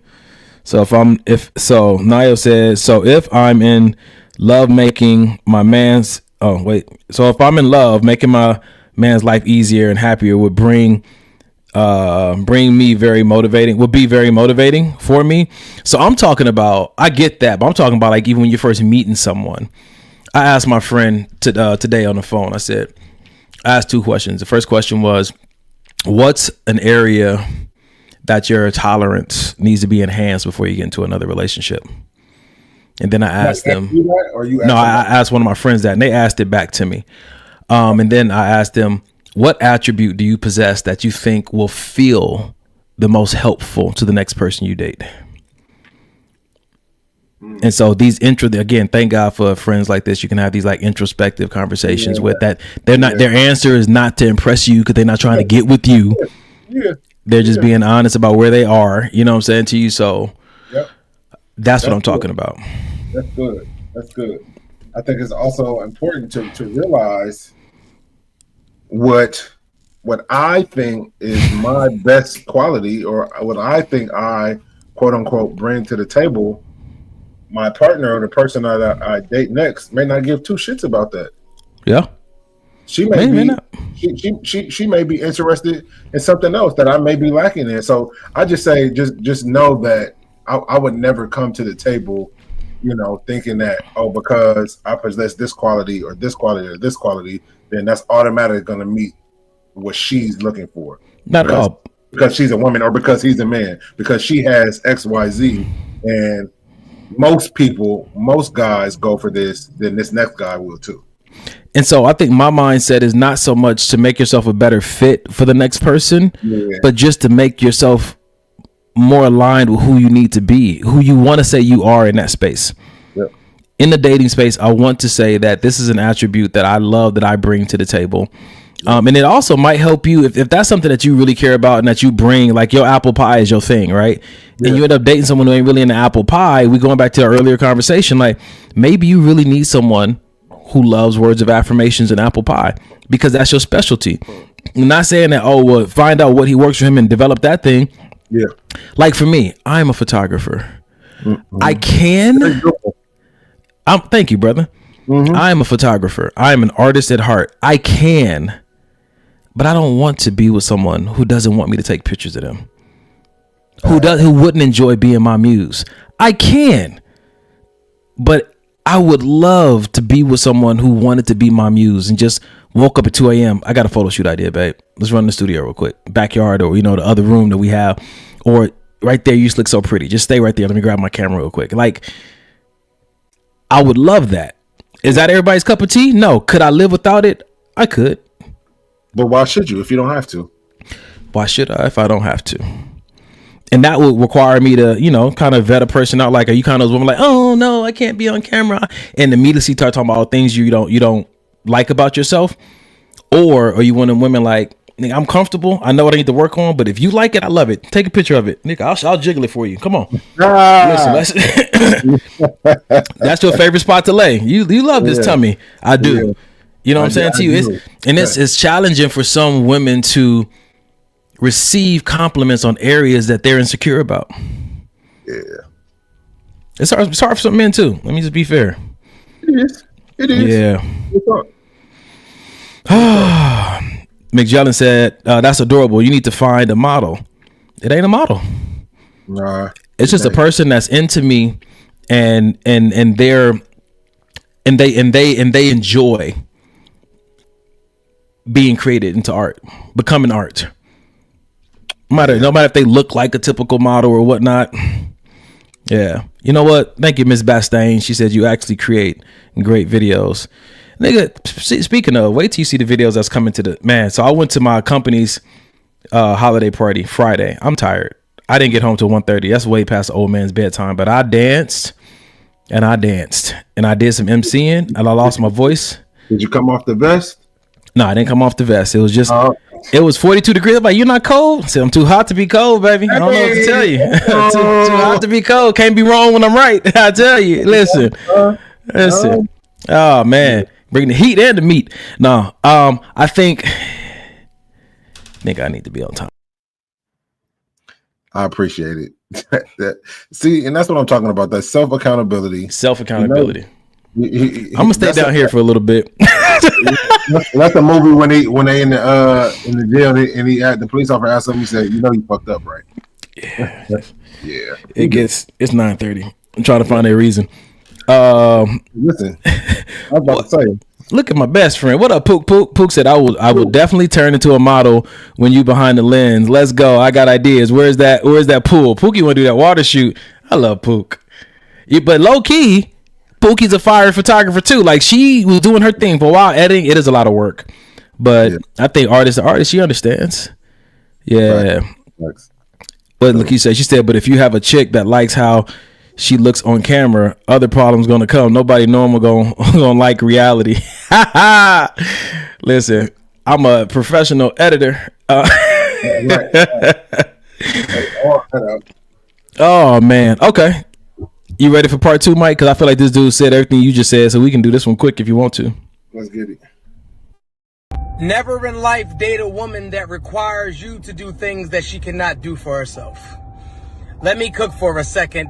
Never entertain a woman that requires you to do things for her that she cannot do for herself. If I didn't come into the relationship and you had purses, don't look for me to be the purse buyer. Let me take that back. Don't expect for me to be the purse buyer. If you didn't have diamonds before you met me, you didn't get them on your own, you weren't a diamond rocker before you met me, don't you expect for me to buy you diamonds. If you didn't take yourself to nice restaurants before you got with me, it should never be an expectation to go to nice restaurants now. If you wasn't taking trips before you met me, then never should it be an expectation when you get with me. When I say expectation, you shouldn't expect it. If I want to do it, I can do it, but that is not your norm, and you are not going to make me provide things that you require that you cannot provide for yourself. It just is what it is. This is how you spot a bum, gentlemen. This is how you spot a flea, gentlemen. This is how you spot somebody that is only in it for the upside of life and not up for the downside. Well. Yeah, man. Expectations get a lot of people single and a lot of people's feelings hurt. And the thing is, they can't even be mad because you hurt your own feelings. So let's talk about it. We talk about it often, but let's go deeper. What do you think, in practical terms, an expectation is? An expectation is a request that I've made up in my own mind from a person to meet without any communication to them, without any, and maybe even any knowledge to that other person, that I even have these requests in my head. Like, I'm requiring, you know what, my next girlfriend needs to make X amount of dollars. Okay. So I'm expecting that from her. Well, how? To me, expectations are not realistic until you have a conversation about what your expectations are. Okay. Yeah. Yeah. I when I think about expectation, I think about a really deep desire for an experience. And I think that the idea behind dating is a pathway in which to get to know someone. Mm-hmm. I think the expectation is, I already know what I want. I want this experience. Can this person, like you said, fit the bill? Mm-hmm. Can they walk in this path? And for me, that is the exact opposite of dating, because I'm not trying to get to know you. I want you to get to know this role that I've created. Yep. And see how well you fit into it. The rest of that, I don't care what you're interested in. Can you do the things that I'm interested that in my mind, the man I'm going to be with needs to be interested in? And that's why so many people fall off after that couple weeks or couple months, because they realize, okay, this person is not conforming to my expectations. So, man, so initially what you're saying is you weren't really interested in me. There it is. To begin with. There it is. You were interested in if I can fit into what you want me to be. You were deeply passionate about an experience. You're trying to see who could give you that. Yeah. And so with those expectations now, I'm also, because I don't want to villainize expectations. I feel like I've heard people say all the time, like, that, what expectations are the root of like heartbreak, or I don't want to villainize expectations. I just want to know from you, Mike, when do you think expectations are appropriate? That's good, babe. When I'm going to actually take that. When they're communicated. If they're going against my spiritual or moral values, like certain things, I expect you not to go and rob a bank. I expect you not to do drugs. Those are my expectations. Like, you might. So what are your like first? Do you have any first? No, you ain't got nothing now. But did you have any first date expectations? Yeah. I feel like I always do. Like, I hope that her hygiene is up to par. Nice. That's definitely, I like, we're going on a date. I expect you to be dressed. So you wouldn't date a girl that uses the natural deodorant? Yeah, it's like, yeah, that's fine. I'm okay with natural deodorant. Doesn't work with the lemon juice or the lime. If you really attracted to me, that natural deodorant ain't gonna hold up. Not against all this, huh? You gonna be sweating in new spaces, huh? If you into me, what? Listen, let me tell you, her elbows. Hey, twigs and leaves ain't gonna hold that perspiration. Okay, I'm sorry. Go ahead. What else? What were your expectations for a first date? I expect her to be dressed destination appropriate. So if we're going to, let's say if we're going to a nice restaurant, I don't want you to be dressed like we're going to the pool. Okay. No, that made me think of something that I had that. Just real quick, finish with this. Yep. Men don't appreciate lingerie anymore. Why? Because y'all wearing it to Top Golf. That's why we don't appreciate it. Go ahead, bro. Hey, that's interesting. That's interesting because my affinity for women in lingerie is no. I think it's because, well, that's a whole nother story. But I was gonna say I think it's because of porn addiction why men are not attracted to lingerie. And the mystique behind what it might look like underneath that. Because I don't think you got to be watching porn to see that, though. That's just, unless you're calling social media porn as well, unless you're calling LA nightclubs porn as well, unless you calling Target after 10 p.m. The last hour. Huh? That last hour because they running in. They just at the house. They ain't have time to put on nothing. They didn't have time to put on that bra. They got to run out. They call that self control. Like I'm only gonna go when it's the last hour, so I won't spend all my money. You gonna see some things. Or if you live in the South and you go to a Walmart, you gonna see some things. Yeah. Anyway, Walmart is the after hour spot. Man, when I moved to Austin, I did not know. That's where you go. Car clubs, all of them be up there. You ain't got it, bruh. Yeah.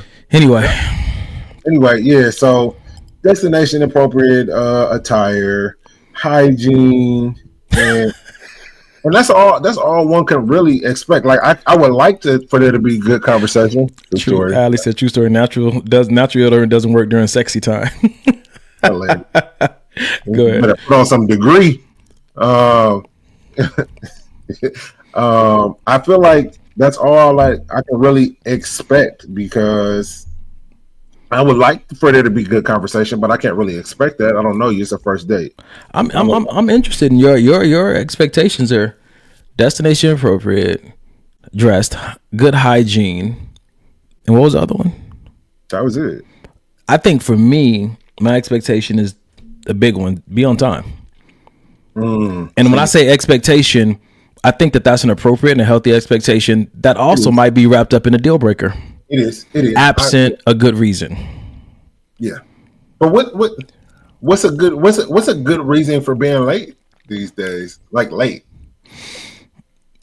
What's a good reason for being late and not updating me that you were going to be late? Because we have technology now, so they can tell you what the traffic is going to be like. But so let me devil's advocate myself. This takes me back to what was we doing before we had all this technologies. If a nigga was really into her, he'd wait there all night. You seen it in the movies with his flowers. The flowers done died, and the nigga sitting there, and then she walk up, and he's still, you know what I'm saying, like, you made it. Yep. Nowadays, niggas got way too many options. We done met 3 girls while we was waiting for you. Golly. But that's why you got to choose somebody that you. When she walk up, sheesh.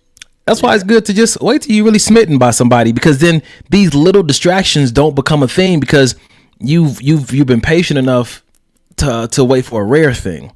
And when you're dealing with a rare thing, temptations don't hit the same. Distractions don't hit the same. They do present themselves, but when you're dealing with something that you've identified as rare, the way you like looking at Jay, right? When you deal with something that you like, this is rare.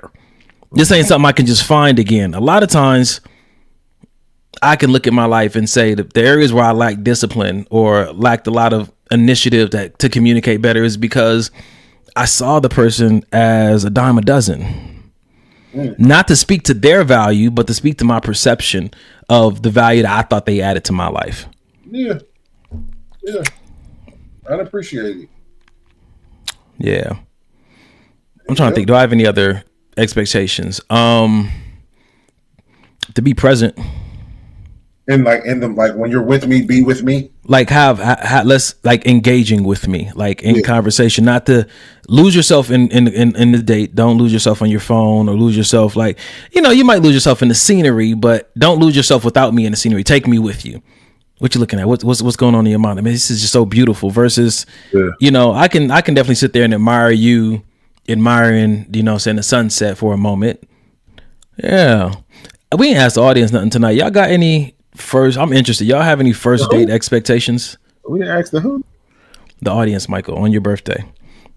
For all the people who are just joining in, maybe you didn't know, but tonight is Michael's birthday. This is his actual birthday, and we are running up his Cash App. Drop $1, drop $3. What we paying for is him to have some more therapy, because you know he ain't wrapped too tight. Yes, God. Yes. So take a screenshot. All proceeds of tonight's show are going to Mike. Please don't be stingy. Please share the wealth like this. Y'all, Mike does this it's on his birthday, and he wanted to be here to do this tonight. Out of just his deep love for the mission of this podcast and some of that love he has for his brother. So yeah, y'all, just please, if you would. All right. Yeah. Oh man. Okay. So appreciate you, Catherine. Living my southern dreams tonight. Wow. I just saw the spinning cowboy. All right, man. So I'm ready to move on to the next topic. How about you?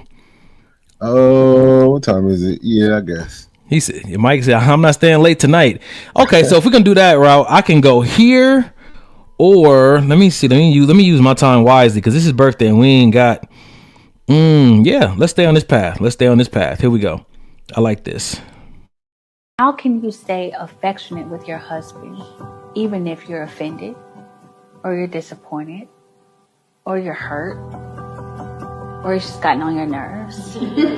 It's because you decide to have a revelation of who he is beyond what he did.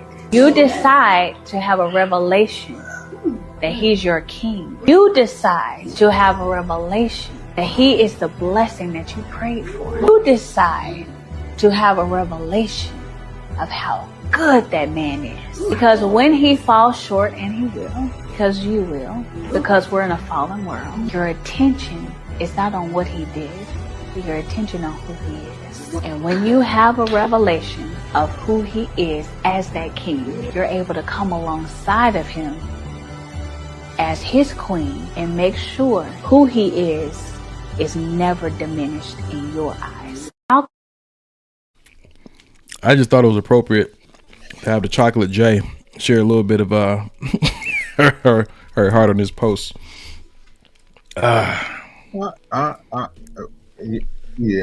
She'll be laughing. Now let me tap into it first. So I get it, and that's great. That's great. But at the same time, okay, if that woman needs to take a moment to step back and breathe and analyze and assess, she is owed that moment. Just because like I almost gathered that you should still be able to be, or still even want to be, affectionate with this man or this woman. We'll go both ways. Pause.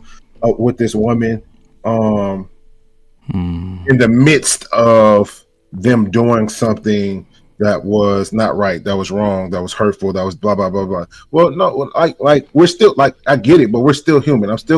I may still need to. Okay, hey, you know what? I gotta go take a walk. Let me just go for a drive. In this moment, affection is not what I want, what I need.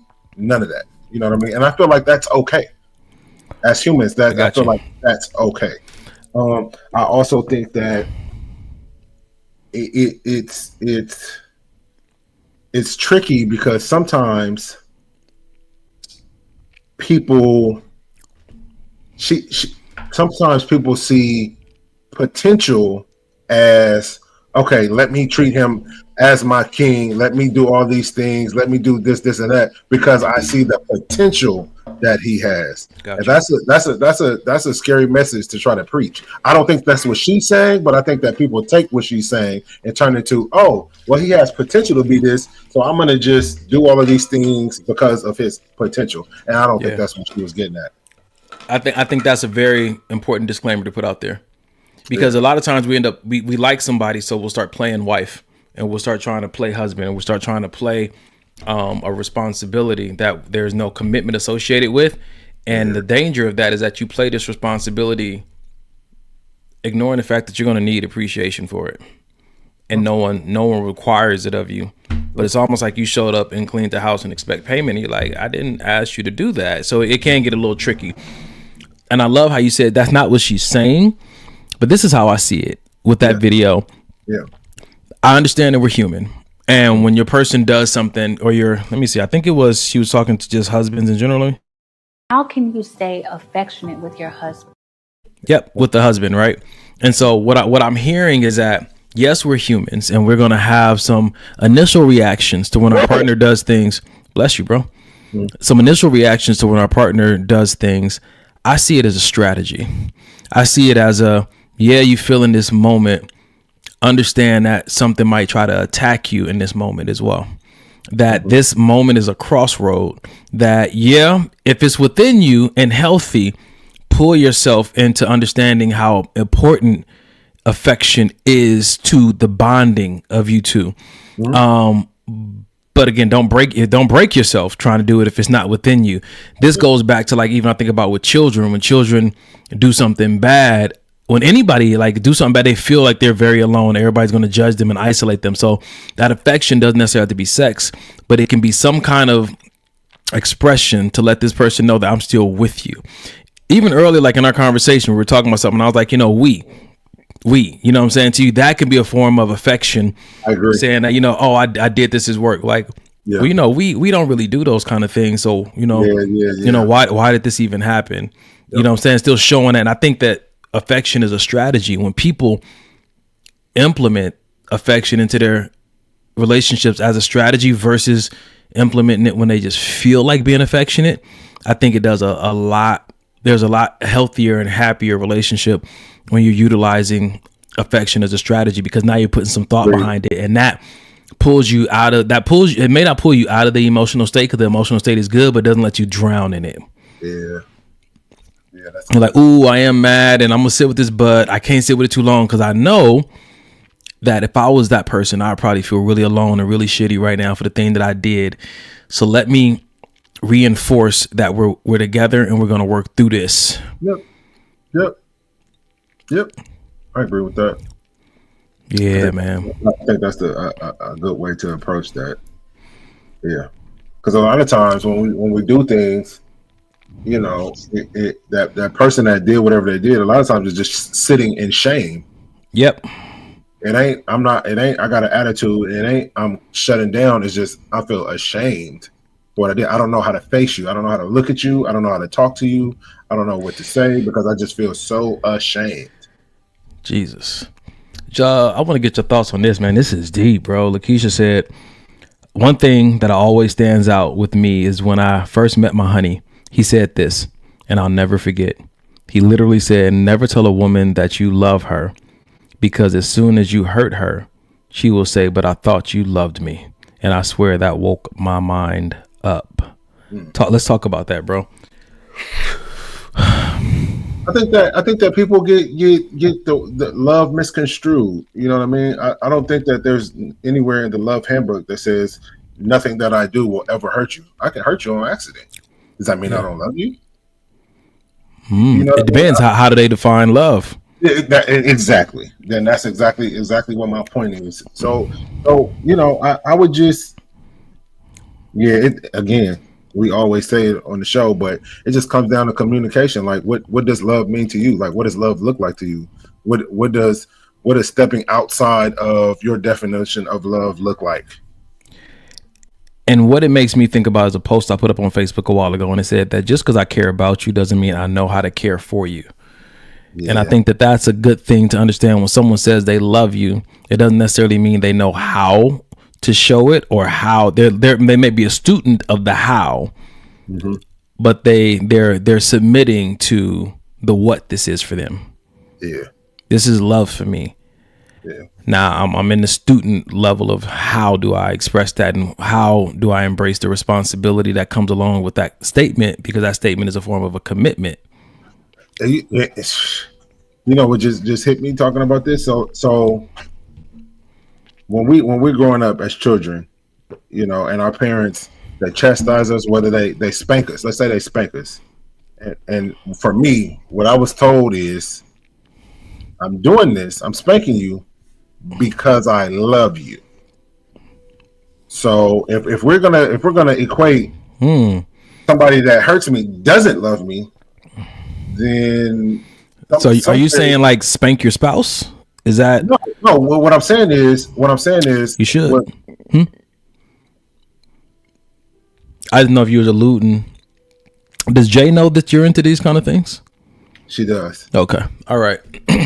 She just bent over and started twerking. I thought about you being spanked, just because I need you to know. Mike, how do you interpret love? What action is it that makes you feel loved the most? How you know it's almost 10? Okay, go ahead, bro.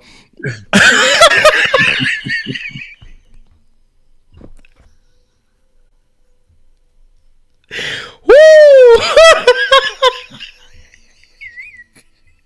Because this is what I'm used to as a child. I knew my mama loved me because ladies and gentlemen, we ending the show early tonight. This has been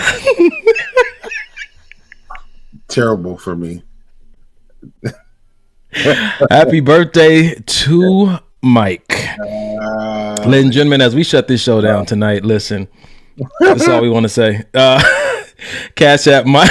Happy birthday to Mike. All the money is going to a spank paddle that Jay is getting him for a honeymoon gift. Man, bro, all seriousness, man, happy birthday to you. Happy birthday to you. Happy birthday to my brother. Happy birthday to you. Look what you just started. Spank your spouse should be a t-shirt, nigga. Be a spruce. Oh man, all right, bro. So where are we at before we get out of here tonight, man? We done? Are we done? Oh, we got to do what we normally do, I guess. At the end of every show, ladies and gentlemen, we like to give you guys a resource, because that's what we do. And maybe this will help. And this is the resource. 988. This is a suicide and crisis hotline. You can call if you have anything you want to discuss, anything we discussed tonight that you want to go deeper in. We're unavailable, but you can call 988 because they can connect you with therapists and support groups and online materials that can help you better communicate, help you better understand if something's off with your picker, help you better understand how to be an advocate for what you want, have you better understand where to make accommodations or compromises when you're dating. Reach out to this number. It can help your marriage, your dating experience. Like if you don't feel comfortable having a conversation with your partner yet, your children yet, and you want to talk to a stranger, then that's the resource for you. And if you did not see last week's show with me and Mike did last week's podcast, we had our therapist on there. This is a guy who's done therapy for me and Mike. Eric, the baddest therapist. That episode was one for the record books. Really good. It was really good. Damn. I got hit up so much about that. Asking for his number, his Instagram, all kind of stuff, man. What do you think Eric will say about you wanting to be spanked respectfully?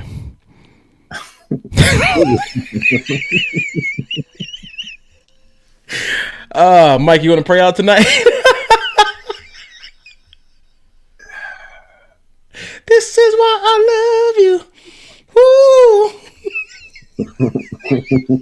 Wonder why the nigga's notes was so high. I just want to go to bed, man. I told y'all it's been a long week for me, a long weekend. Bright, Mike. Father. Oh, where do I begin? This is why I love you. Not in and out. Not in and out. Pause. Sheesh. Nah, Father, we thank you for another great episode. Thank you personally for letting me see another year of life, Lord, to do things better than I did them last year, to make up for any kind of mistakes that I made last year, Lord. Thank you for the people that you put in my life, the Donnies, the Carses, the Janaes, my family, those that love me, that and even the people that are watching, Facebook friends that send me well wishes today, Lord.